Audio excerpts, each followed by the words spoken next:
Assalamualaikum warahmatullahi wabarakatuh. Gimana kabarnya teman-teman semua? Semoga selalu sehat, selalu mendapatkan ridho dan rahmat dari Allah Subhanahu wa taala. Amin ya rabbal alamin. Dan semoga selalu diberikan kelancaran rizki oleh Allah Subhanahu wa taala. Amin. Sahabat beriman ya, kali ini kita saling berbagi ilmu pengetahuan saja ya. Bila ada kata yang salah atau yang kurang, silahkan teman-teman tambahkan di kolom komentar. Teman-teman, siapa sih yang gak mau sukses, yang gak mau tenang kita dunia dan akhirat? Semua manusia pasti ingin bahagia dan juga sukses dunia akhirat. Nah, tentunya di sini Allah sudah memberikan kunci-kuncinya bagi kita semua yang ingin sukses, yang ingin tenang dunia juga akhirat ya, teman-teman. Nah, di sini sesuai dengan Al-Quran ya. Tentunya apabila kita ingin menemukan ketenangan dan kesuksesan, ada yang harus kita lakukan ya teman-teman. Yang pertama yaitu adalah sholat 5 waktu. Tentu saja sholat 5 waktu ini selain kita sebagai kewajiban dan sholat 5 waktu juga, yang pertama kali nanti kita dihisab di akhirat, yang dipertanyakan yaitu adalah sholatnya dulu gitu. Jadi sholat 5 waktu ini sholat wajib ya, sholat isya, sholat subuh, sholat zuhur, sholat asar, serta sholat maghrib ya dengan tepat waktu. Dan dengan kita melakukan sholat 5 waktu tepat waktu ya teman-teman, Allah akan menjamin hidup kita. Jadi dengan kita menyegerakan sholat, Allah pun akan menyegerakan kebutuhan kita, keperluan kita, apapun doa-doa kita ya.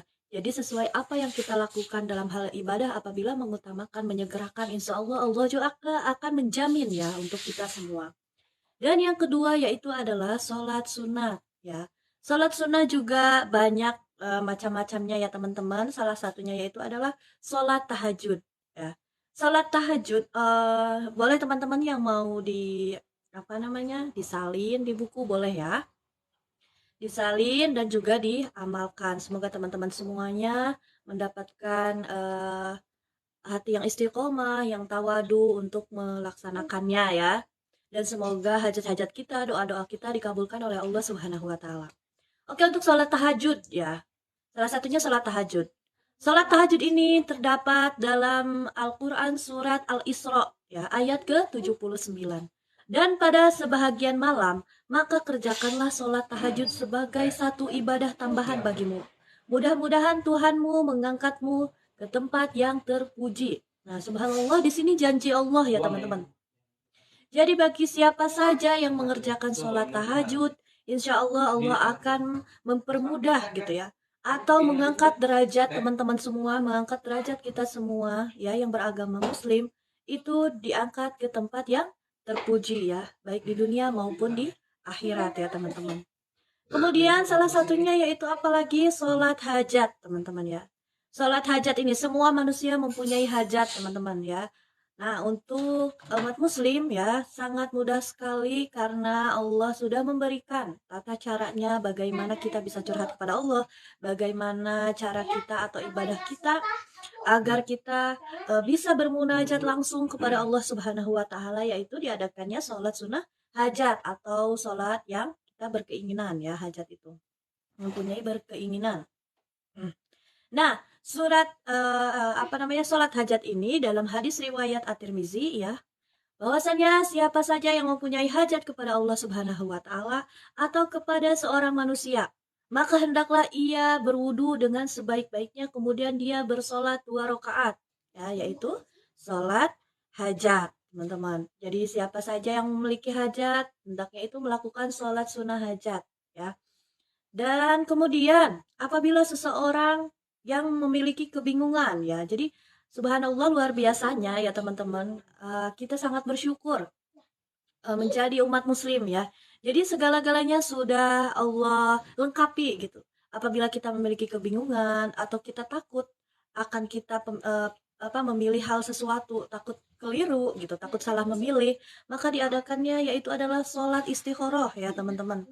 Di antara kebahagiaan anak yang sholat istikharah atau minta pilihan daripada Allah Ta'ala dalam segala urusannya. Dan diantaranya kecelakaan anak Adam ialah meninggalkan sholat istikharah daripada Allah pada segala urusannya. Ya, betul sekali teman-teman. Ya, sudah dikatakan oleh Allah Subhanahu wa taala bila kita melakukan suatu pemilihan dalam hidup ya, agar kita tidak keliru itu kita harus melakukan sholat istikharah dulu gitu. Kalau dipikirkan secara logika, itu justru akan melakukan kecelakaan dalam diri kita ya teman-teman. Dalam sholat istikharah ini ya Allah memberikan kita kesempatan kita meminta kepada Allah Subhanahu wa taala ya, minta petunjuk mana yang harus kita pilih dalam kebimbangan kita ini. Nanti Allah akan permudah. Di mana itu yang permudah ya setelah kita sholat istikharah. Di mana jalan kita yang permudah. Nah itu yang Allah tunjukkan gitu apabila kita sudah melakukan sholat istikharah teman-teman. Nah kemudian apalagi ada sholat tasbih ya teman-teman. Sholat sunnah tasbih. Sholat sunnah tasbih ini apabila kita teman-teman semuanya ya merasa gelisah. Dalam hadis riwayat Abu Dawud dan Ibnu Majah, sholat tasbih, jika kamu mampu sholat tasbih setiap hari, maka lakukanlah.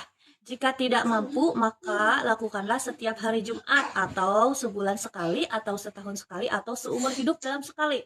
Kenapa sih disebutkan seperti itu gitu ya? Kalau misalnya tidak mampu, karena sholat tasbih ini memang waktunya agak lama teman-teman dan juga bacaannya banyak.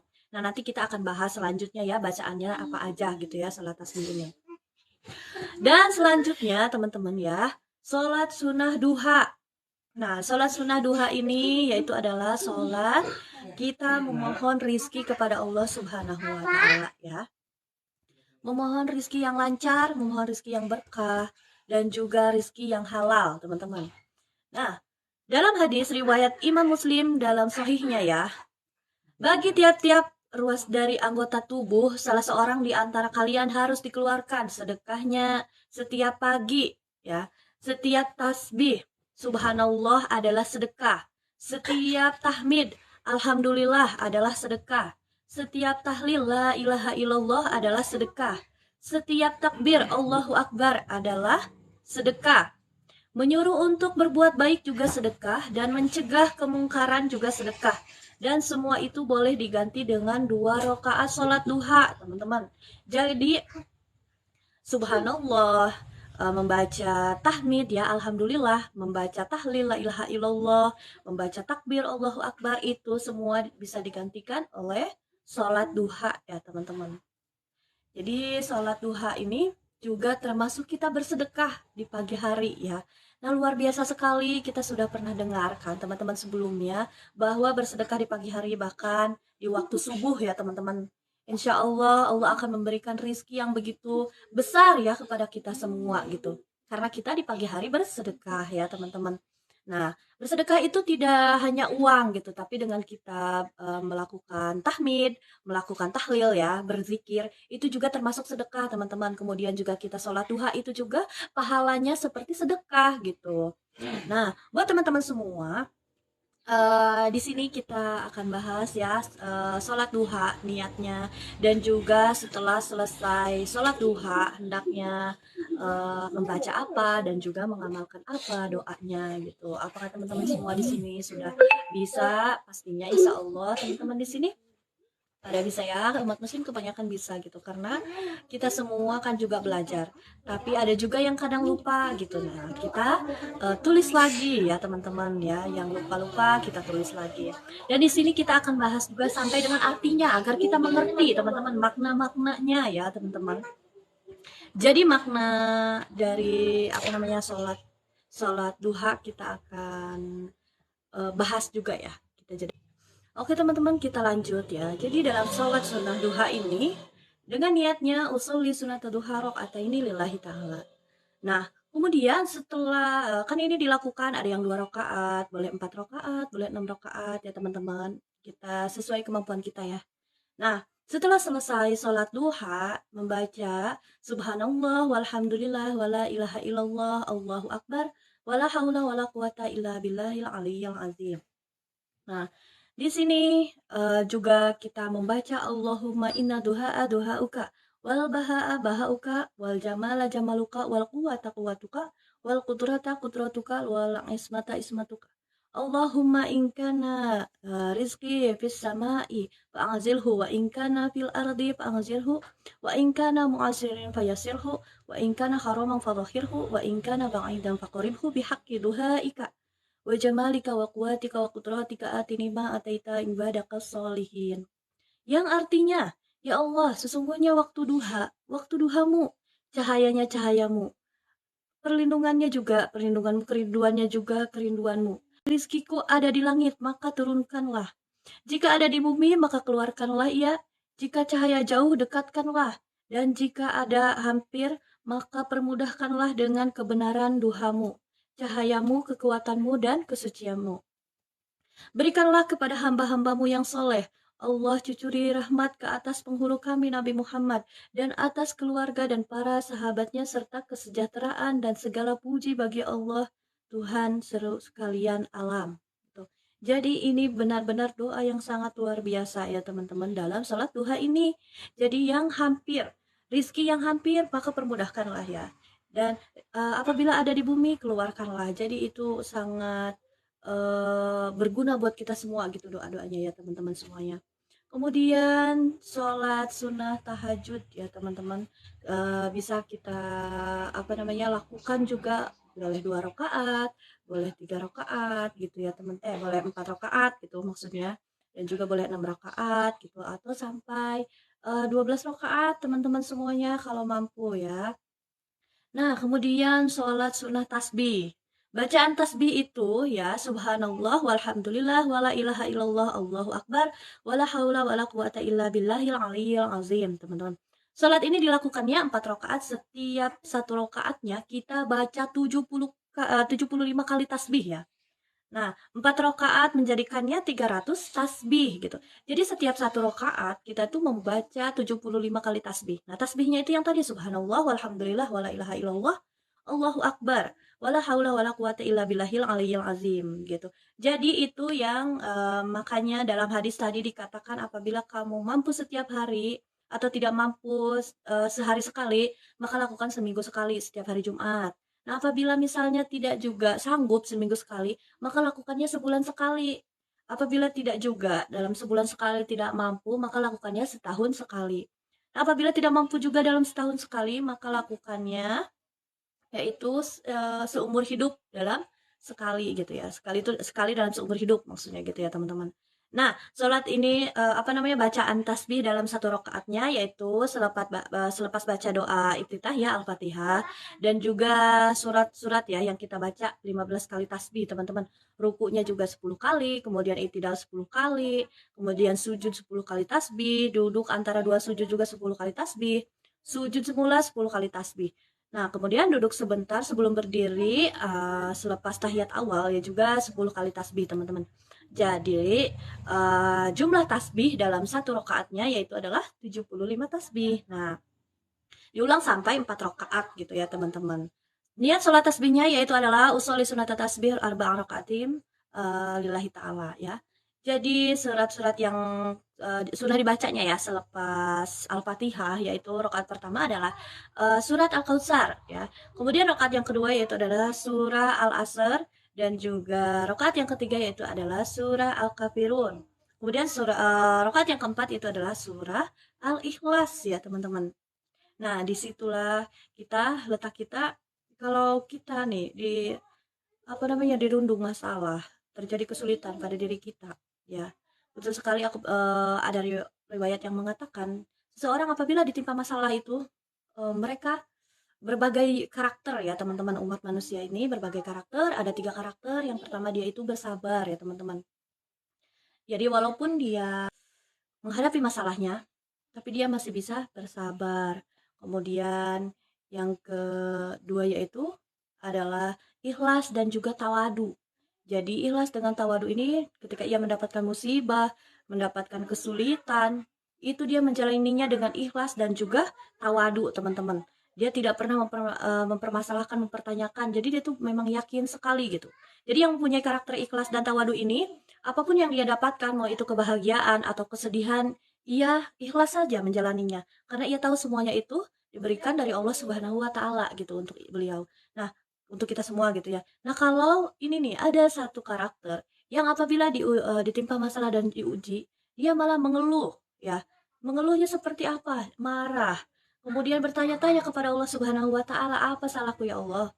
Kenapa aku kok begini banget gitu ditimpa masalah? Emang dosanya sebesar apa sih saya ya Allah, sehingga saya tuh harus merasakan, kesulitan misalnya atau merasakan kesengsaraan ini semua dari kecil hingga dewasa misalnya kayak gitu ya. Nah itu 3 gitu ya, 3 karakter orang-orang yang, apa namanya, menerima gitu atau, apa ya namanya, karakter itu tuh benar-benar pada manusia tuh 3 ini nih yang paling bagus ya, yang paling tingkatannya tinggi yaitu adalah orang yang ikhlas gitu, yang tawadu. Nah, jangan sampai kita tadi terbentuk ada karakter dari yang paling terakhir tadi apa? Yaitu orang yang marah gitu, orang yang tidak sabar, orang yang malah marah sama Allah gitu, "Ya Allah, kenapa? Kenapa?" Jadi ada kata kenapa gitu. Sedangkan kita saja ya diberikan, tubuh yang sempurna itu belum kita ada rasa syukur gitu, malah bertanya kepada Allah, "Kenapa ya Allah?" Gitu kan. Kenapa? Jadi kita saja dengan rasa syukur kita belum gitu, belum melakukannya. Kita diberikan telinga, diberikan mata, diberikan oksigen yang gratis gitu ya, kesempurnaan fisik, terus kita juga punya kenyamanan, bisa tidur, lelap, kenikmatan makan, itu belum melakukan syukur kita kepada Allah gitu ya. Dengan kita sholat juga masih bolong-bolong, terus kita juga masih suka bermaksiat, kemudian juga kita belum belum melaksanakan sunnah-sunnah gitu ya. Jadi dengan tadi yang sudah kita bahas, melakukan sholat lima waktu, sunnah-sunnah yang tadi sudah dikatakan ya, yang sudah tadi dibahas teman-teman tadi. Nah, lakukanlah itu.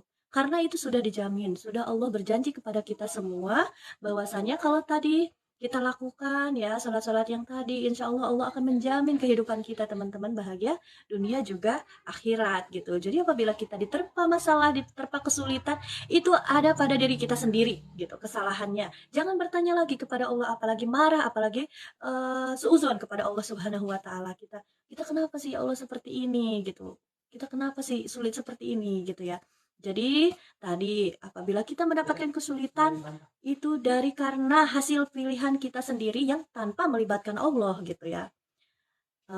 Dari kita memilih mungkin waktu masih muda kita memilih apa namanya pekerjaan yang kemudian akhirnya menjerumuskan itu karena tanpa kita keterlibatan dengan Allah, tanpa kita sholat istikharah meminta kepada Allah, ya Allah apakah pekerjaan yang ini tuh baik untuk saya gitu. Jadi tidak melakukan sholat istikharah kitanya, kemudian juga memilih pasangan akhirnya pasangannya itu kasar atau misalnya sebagainya, tidak setia, misalnya kemudian menyalahkan Allah lagi. "Oh ya Allah, apa salahku kok aku punya pasangan kasar?" Atau, "Oh, kok pasangan saya tidak setia?" Nah, itu karena kita sendiri, kita tidak, apa ya, melibatkan Allah gitu dalam memilih, ya agar kita tidak keliru, yaitu dengan sholat istikharah teman-teman semuanya gitu. Nah, itu saja teman-teman ya, berbagi ilmu karena kita semua memang harus saling mengingatkan ya teman-teman. Saya juga sama gitu, masih belajar ya teman-teman. Saya pun masih harus mendengarkan orang-orang yang mau gitu ya mengingatkan kita karena banyak sekali sekarang ini apa ya namanya kurang gitu untuk saling mengingatkan ya teman-teman semuanya. Jadi itu saja teman-teman semua. Kita saling mengingatkannya yang tadi jalur sukses, jalur langit ya, suksesnya itu jalur langit seperti itu teman-teman. Kita lakukan sholat wajib serta sholat sunnahnya gitu ya. Jadi di situ ada dengan kita berhajat, kita melibatkan Allah ya. Nah di sini kita bahas lagi masalah hajat ya teman-teman. Kenapa kita melibatkan Allah gitu ya? Karena seperti ini contohnya, kalau kita sakit, kita perginya kemana? Kita perginya ke dokter untuk berobat. Kalau ibu-ibu yang hamil, ya mau melahirkan perginya kemana? Ada yang ke paraji, ada yang ke bidan, karena itu ahlinya gitu ya untuk menolong yang melahirkan. Nah, kalau kita mempunyai kesulitan hidup, permasalahan hidup, kepada siapa kita datang? Kepada Allah Subhanahu wa taala, yaitu dengan kita bermunajat ya. Kita mempunyai masalah, kita menginginkan sesuatu, berkeinginan, mempunyai hajat, maka lakukan sholat hajat teman-teman. Nah, itu saja ya teman-teman. Semoga teman-teman semuanya, termasuk saya juga di sini kita istiqomah dalam melakukan ibadahnya ya teman-teman, sholat lima waktu dengan tepat waktu beserta sholat sunnahnya. Semoga kita semua sukses jalur apa ya menempuh kesuksesan itu dengan jalur langit seperti ini dan juga setelah mendapatkan kesuksesan kita tetap bertahan ya dengan istiqomah kita beribadah dan juga kita mendapatkan hidup yang berkah, yang halal ya teman-teman, dan juga mendapatkan ketenangan dunia akhirat teman-teman. Karena banyak sekali juga orang-orang apabila mereka sukses tapi tidak melibatkan Allah Subhanahu wa taala, kesuksesannya hanya sebentar dan juga hanya terlihat bahagia atau sukses dari jauh gitu oleh orang lain, padahal hatinya merasakan sedih gitu teman-teman apabila jauh dari Allah Subhanahu wa taala. Semoga kita tidak seperti itu ya. Semoga kita apabila merasakan kesuksesan tapi hati kita tenang, kita selalu didampingi oleh Allah Subhanahu wa taala dan juga kita terus istiqomah dalam beribadah. Oke teman-teman, itu saja. Terima kasih buat teman-teman semua yang selalu tonton vlog YouTube aku dan juga pastinya akan terus kita saling berbagi ya teman-teman, berbagi kepada orang-orang yang membutuhkan dan juga kita saling berbagi ilmu yang bermanfaat ya teman-teman. Jangan lupa untuk selalu like, comment, share dan juga subscribe teman-teman ya. Dan terus di-share-share ke semua grup atau ke semua aplikasi atau ke semua akun ya teman-teman semuanya. Terima kasih udah nonton vlog channel aku. Assalamualaikum warahmatullahi wabarakatuh.